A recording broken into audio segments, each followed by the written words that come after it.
really always ground us in what we're talking about with recovery community centers. And if you've seen all of the live features so far, you'll also notice that every single one is also different.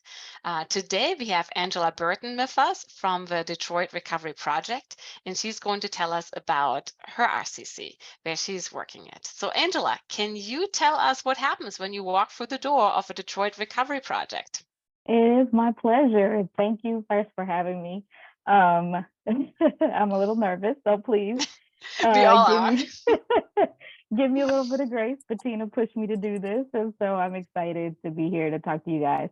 So I'll tell you first a little bit about myself, Angela Burton, grants manager, evaluator for Detroit Recovery Project. And I just wanted to take a quick second and tell you about me and how I got to DRP, and then I'll talk about the rest. So I've been with DRP for about 20 years, since really its inception. First as a student, assisting with research, and to my current role. I think I've done everything from mopping the floors to payroll. Um, so in the early 2000s, the health department in Detroit conducted a study to see why so many folks were returning for multiple treatment episodes. And what they found is that there was a lack of support, as we all know, upon leaving the safety net of a treatment center, which in a DRP. So we were funded by the city, and then as a RCSP, and we're peer run, peer led, peer driven, and we've remained one of we're one of the first and one of the well-known RCCs in the state.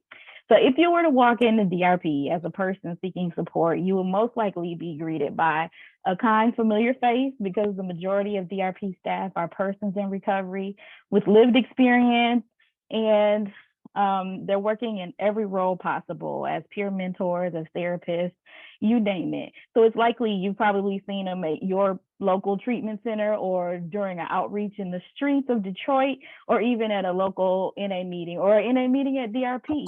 And you would have the opportunity to join one of those meetings, which often happens at many of our sites, or even just play pool with some recovery friends. You could sign up for peer mentorship or receive more clinical services, like behavioral health therapy, MAT services, and primary care. DRP offers social support opportunities also. And that's like the weekly support groups that they have, bi-weekly events, such as our partnership with the Detroit Institute of Arts, which we're able to go to the DIA and do art projects, and then they'll display it. And it's really an opportunity to kind of get some unconventional art therapy. And it's been really wonderful. We've had a great turnout. And then we also have like an upcoming St. Patty's Day sober celebration. So events like that, we keep those going to maintain those positive connections. We've also expanded our services to address unmet needs of the community with our outreach and syringe service programming and primary care. But we remain grounded in our recovery support principles. And so that's what makes DRP still have the homey family feel that we've always had to welcome folks, whatever their stage of recovery is, whether they're coming in off the street or whether they are on their second round of treatment. One of my favorite parts of DRP is the daily miracle we get to see in watching one person come in one way and then leave out with a completely different outlook on life. And so I think that's what makes our RCC special.